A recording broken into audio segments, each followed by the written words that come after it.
Bonjour tout le monde. On va terminer le résumé du deuxième semestre concernant l'électricité. Donc on a une leçon qui concerne la résistance électrique. On va essayer de fixer les idées pour les relations qu'on va utiliser dans cette leçon et dans la leçon suivante. Parce qu'on a plusieurs relations, donc il faut évidemment voir ces relations-là. On va se baser de ce triangle-là, qui contient la tension U, R, la résistance, et I, l'intensité de courant. Pour les unités, la tension électrique c'est en volts, la résistance électrique c'est en ohms, et l'intensité électrique c'est en ampères. Donc on peut tirer de ce triangle la relation concernant la tension électrique U qui est égale à R fois I. Bon, on efface U de triangle, il nous reste R multiplié par I. C'est la tension électrique. Pour la résistance électrique, on peut éliminer R d'ici, de ce triangle. Il nous reste U sur I. Donc la résistance R est égale à U sur I. Encore on peut calculer l'intensité du courant I en se basant de ce triangle toujours. On élimine I, il nous reste U sur R. Donc I est égal à U sur R. Troisième relation, c'est la relation qui concerne l'intensité du courant électrique. Donc ça dépend de l'exercice. Lorsqu'on vous demande de calculer U, il suffit d'utiliser R est égal à U fois I. Lorsqu'on vous demande de calculer R, c'est R est égal à U sur I. Et de même, lorsque la question est calculer I, c'est U sur R.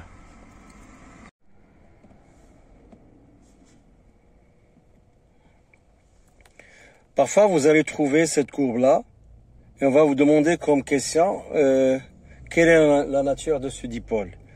Automatiquement, vous allez répondre ce dipôle est un conducteur ohmique.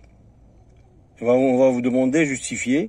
La justification, c'est que vous allez dire que la caractéristique est sous forme d'une droite qui passe par l'origine des deux axes, l'axe des tensions U et l'axe des intensités I.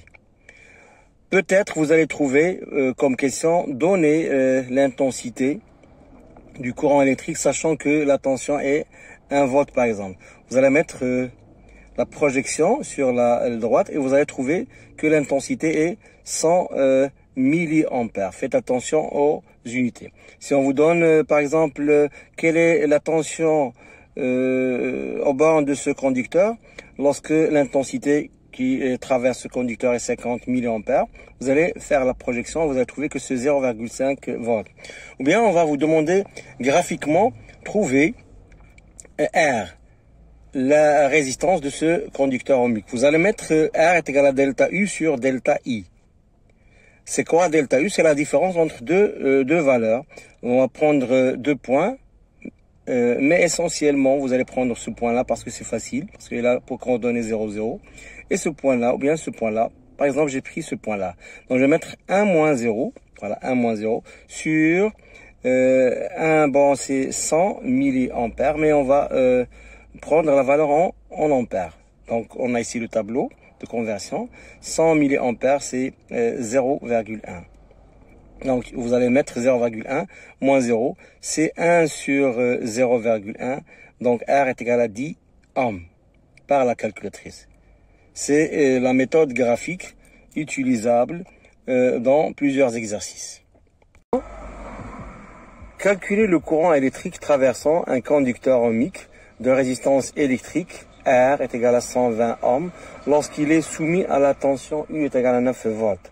Donc comme réponse, il faut appliquer la loi d'Ohm. Donc il fallait dire d'après la loi d'Ohm, on a U est égal à R fois I. Donc I est égal à U sur R. Pour l'application numérique, toujours il faut encadrer la relation. Pour l'application numérique, I est égal à 9 volts, parce que dans l'énoncé on a 9 volts comme tension. Et R c'est 120 ohms. Donc par la calculatrice, on va trouver I est égal à 0,075 ampères. Si on vous demande de convertir cette valeur en milliampères par exemple, parce que c'est petit, Il suffit seulement de prendre le triangle, et plutôt le tableau de conversion et mettre 0,075, donc c'est 75 milliampères. Donc c'est ce que j'ai ici. C'est clair? Donc c'est une application tout simplement de la relation de la loi d'Ohm, U est égal à R multiplié par I. Maintenant on va passer à la leçon de puissance électrique. Donc la puissance électrique, on a encore un triangle qu'il faut prendre. Le triangle c'est P ici, U et I.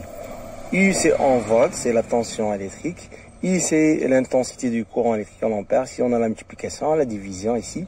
Et la puissance P en watts. Watts c'est l'unité internationale. Donc comme d'habitude, on va prendre les trois relations. D'abord, la première relation, c'est P est égal à U multiplié par I. C'est une puissance électrique en watts. Il faut effacer P du triangle. Si on veut calculer U, on élimine U. Il nous reste P sur I. Donc, c'est la tension électrique. Si on veut calculer I c'est P sur U. C'est l'intensité du courant électrique, c'est en ampères. Comme déduction de ces relations et la relation de la loi d'Ohm, on peut déduire deux autres relations. Cette relation-là, c'est P est égal à R multiplié par I au carré. Ça concerne tous les appareils qui donnent de la chaleur. Ce sont les conducteurs, parce qu'ils contiennent des conducteurs ohmiques. Donc, on a la relation P est égal à U multiplié par I, cette relation-là. Et on a la relation déjà vue pour la leçon de la résistance électrique. C'est la loi d'Ohm. C'est ici, pour la résistance électrique. On a vu que U est égal à R fois I. C'est la loi d'Ohm. On peut l'ajouter ici. U est égal à R multiplié par I. Donc P est égal, je vais éliminer ce U et je le remplace par R multiplié par I. Donc on a R multiplié par I au carré. C'est cette relation-là. C'est pas la peine de montrer la relation dans les exercices. Si vous avez P comme question et vous avez R déjà dans l'énoncé et I, vous pouvez directement utiliser cette relation-là. Pour l'autre relation, c'est P est égal à U multiplié U au carré sur R. Cette relation-là est utilisable parce que, de même, on peut la démontrer. P est égal à U multiplié par I, et I est égal à U sur R d'après la loi d'Ohm. Donc, U est égal à R fois I, donc I est égal à U divisé par R. J'élimine U, plutôt j'élimine I, et je le remplace I par U sur R. Je vais trouver U fois U, c'est U au carré, sur R. Ce sont deux autres relations que vous pouvez utiliser. Ça dépend de l'exercice. Si parfois on vous demande de calculer la puissance, et vous avez déjà dans l'énoncé U et R, il vaut mieux utiliser cette relation-là. Maintenant, on passe dans les installations domestiques. On a P total, c'est une puissance électrique consommée dans une installation, plutôt dans l'installation domestique, oui. Donc, il faut ajouter P1 sur plus P2, plus P3, plus P4. Ça dépend de combien d'appareils électriques on a. Dans l'installation électrique domestique, on a encore ce qu'on appelle la puissance maximale fixée par l'agence qui nous donne le courant électrique, c'est-à-dire l'ONE, bien la RADEF, bien ça dépend de qu'est-ce que vous avez dans vos villes. Donc P max c'est U multiplié par I max. U c'est la tension domestique. On peut avoir 220 volts, 230 volts, 110 volts. C'est donné dans l'énoncé de l'exercice. I max c'est l'intensité du courant électrique maximal. On trouve cette intensité affichée sur le compteur qui se trouve dans l'installation domestique. Pourquoi ces deux puissances, P total et P maximal? Pour voir si on a P total est inférieur ou égal à P max, pas de coupure de courant électrique dans l'installation domestique, c'est-à-dire on peut faire fonctionner tous les appareils électriques en même temps sans avoir coupure de courant électrique. C'est possible. Si on a cette condition-là, P total est inférieur ou égal à P max.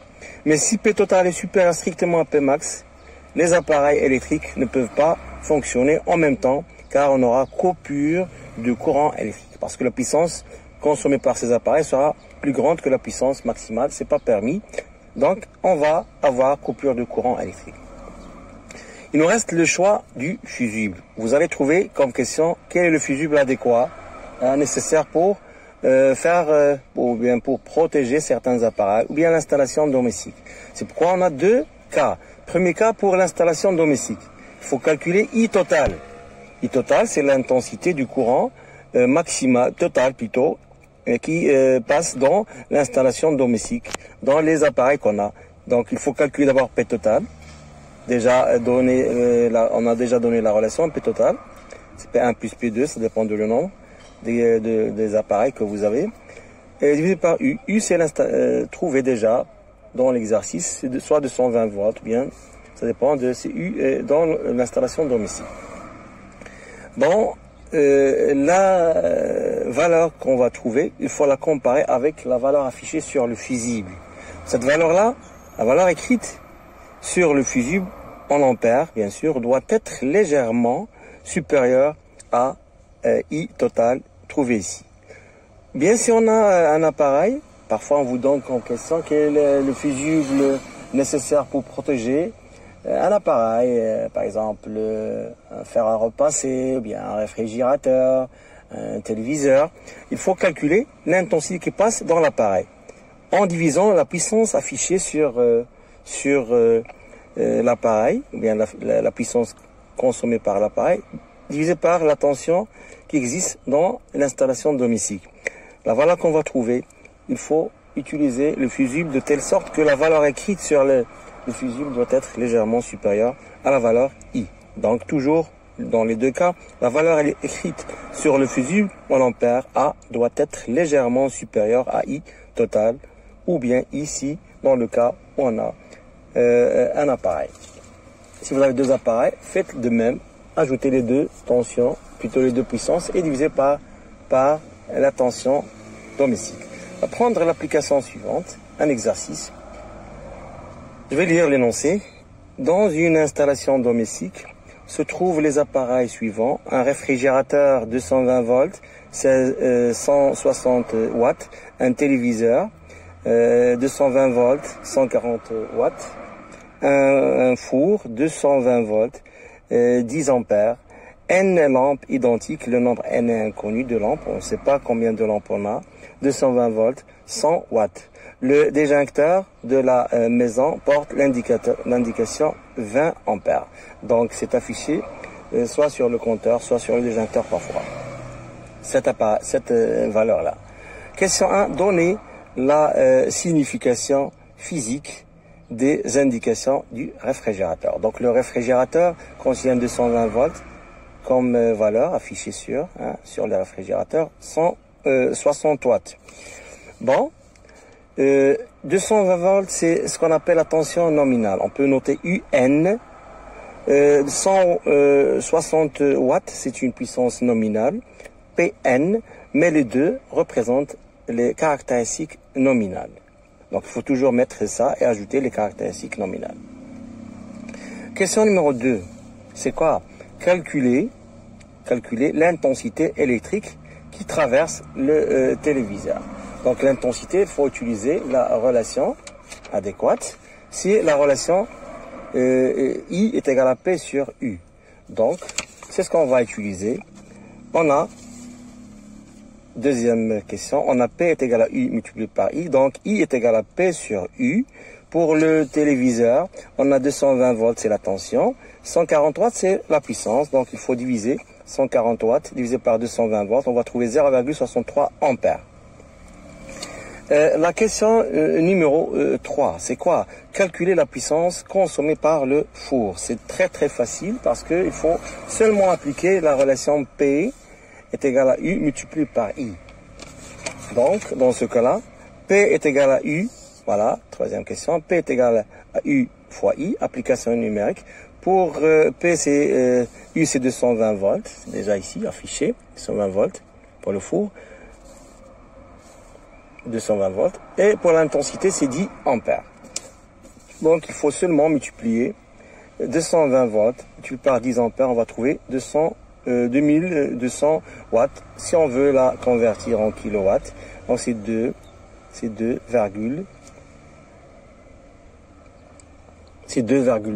kilowatts. On va prendre le stylo, hein, c'est 2,2 kilowatts. Pourquoi? C'est toujours, il faut prendre le tableau, hein, kilowatts, hein, 2 cases qui sont vides, et le watt. On a ici 1200, donc c'est 2,2 kilowatts.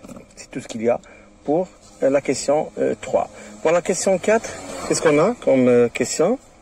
Calculer la résistance électrique du four. Donc pour la résistance électrique, on a deux méthodes. La première, c'est d'appliquer dans la loi d'Ohm, R est égal à U sur I. La loi d'Ohm, c'est U est égal à R fois I, donc R est égal à U sur I. Donc on peut appliquer ça pour la question 4. Donc ici, d'après la loi d'Ohm, on a U est égal à R fois I. Donc, R est égal à U sur I. R est égal à 220 volts, parce que c'est le four. Hein, toujours la tension, c'est 220 volts. Et l'intensité, c'est 10 ampères. Donc, on peut diviser par 10 ampères. On va trouver par la calculatrice 22 ohms. Deuxième méthode, on peut utiliser cette méthode-là. P est égal à U au carré sur R. P est égal à U au carré sur R. Donc, relation, on a déjà la puissance déjà calculée. On a la tension. On peut utiliser cette relation. On peut même utiliser celle-là. Mais je préfère l'utiliser parfois celle-là. Parce que on a, regardez ici, on peut utiliser la relation suivante. P est égal à U au carré sur R. Parce que déjà calculé P. Donc, R est égal à U au carré sur P. R est égal à 220 volts au carré. On vient de calculer la puissance. On a trouvé que c'est 2000. Voilà, c'est 2200 watts. Donc c'est 2200 watts. Et avec la calculatrice, on va trouver la même valeur. 22 ohms. C'est clair? Maintenant, pour la question numéro 5. Qu'est-ce qu'on a comme question? La question 5. Quel est le nombre maximal N de lampes qu'on peut utiliser dans cette installation? Bon, pour cela, il faut prendre le cas où on peut utiliser les appareils sans avoir coupure de courant. La relation, c'est déjà donnée, c'est lorsque P total est inférieur à P max. Donc, lorsqu'on a, c'est déjà vu dans le cours, lorsqu'on a P total est inférieur ou égal, voilà, à P max, pas de coupure de courant électrique dans l'installation domestique. Donc, dans ce cas-là, on peut appliquer cette relation-là, voilà, P total inférieur ou égal à P max. Pour utiliser tous les appareils sans coupure de courant, il faut que P total est inférieur ou égal à P max. P total, c'est P1 plus P2 plus P3 plus P4. Vous allez me demander pourquoi, monsieur? Parce que, tout simplement, combien d'appareils on a? On a le réfrigérateur, le téléviseur, le four et des lampes. Donc P1 plus P2 plus P3 plus P4. C'est ce qu'on a fait ici. Pour P1, c'est 160. Regardez ici, c'est 160 watts. Pour P2, c'est 140 watts. Pour P3, on a calculé, c'est 2200 watts. Mais pour les lampes, on a N lampes, on ne sait pas le nombre N, donc, mais on a 100 watts. Donc c'est 100 watts multiplié par le nombre N, inconnu. Bon, en faisant le calcul ici, on va trouver ces 2500. On ajoute 160 avec 140, avec 2200, on va trouver 2500 watts, plus 100 N. Pour la puissance maximale, on a déjà vu une relation concernant la puissance maximale, c'est celle-là, c'est déjà vu dans le cours. P maximal est égal à U multiplié par I max. Donc P maximal, c'est la puissance maximale en watts. U, c'est la tension domestique. Et I, c'est l'intensité du courant électrique en ampères. C'est affiché sur le disjoncteur. Donc, on va utiliser cette relation-là pour calculer la puissance. Donc, on a U, P max est égal à quoi? À U multiplié par I max.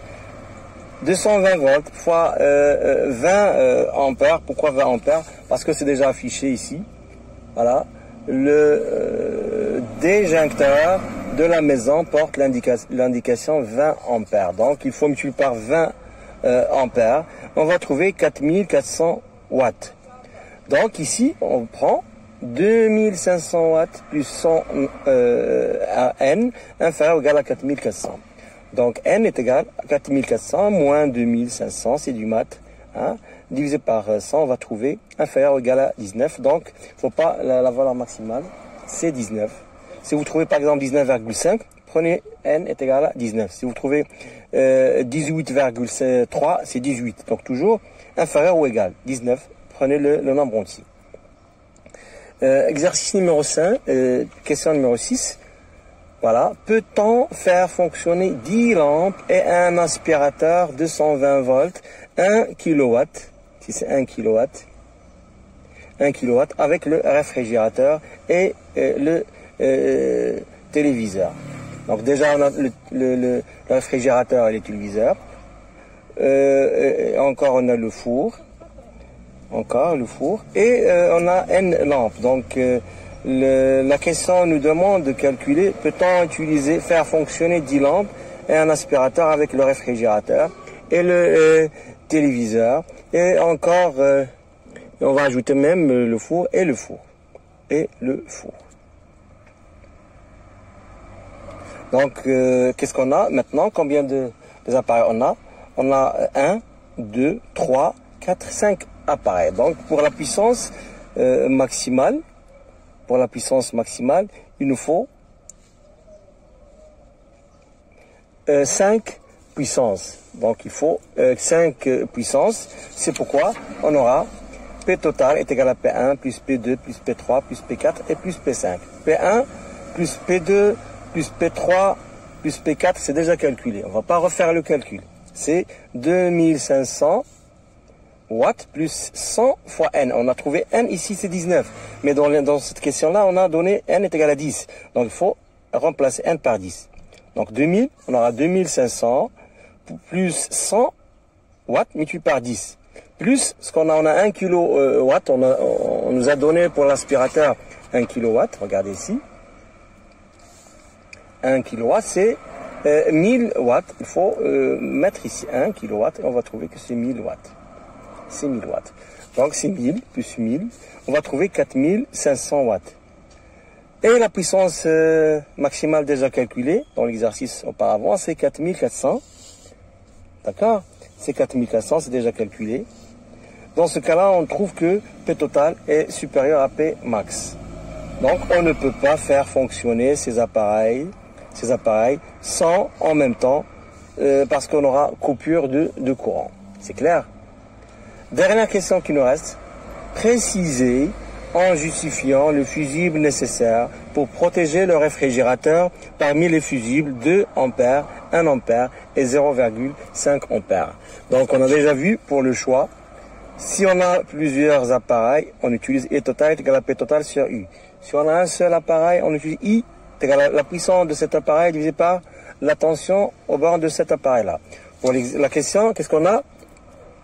On a précisé en justifiant le fusible adéquat, ou bien nécessaire, pour protéger le réfrigérateur. Donc pour le réfrigérateur, qu'est-ce qu'on a comme puissance? On a 160 watts. Il faut la diviser par 220 volts pour avoir le fusible nécessaire. Donc, voilà la réponse.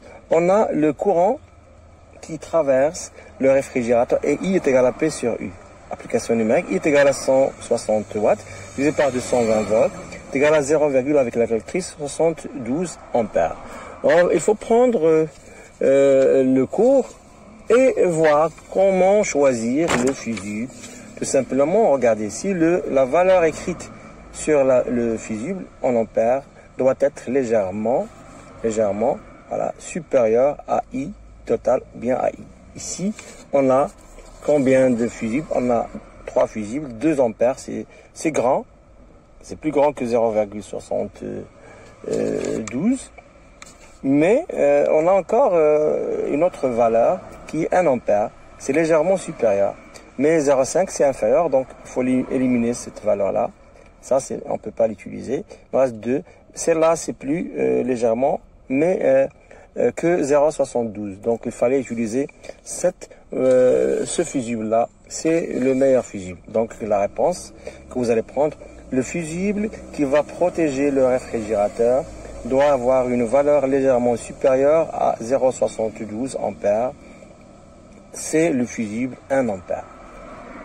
Je pense que cet exercice est largement suffisant pour comprendre les deux leçons de résistance et de puissance électrique. Répétez cet exercice et essayez de suivre toujours les mêmes méthodes pour les autres exercices que vous aurez dans les examens, par exemple, ou dans des séries. Je pense que c'est clair. J'espère que ces 3 parties de cours qu'on a fait ensemble vous aident pour l'examen régional. Merci pour votre attention et bonne chance pour l'examen.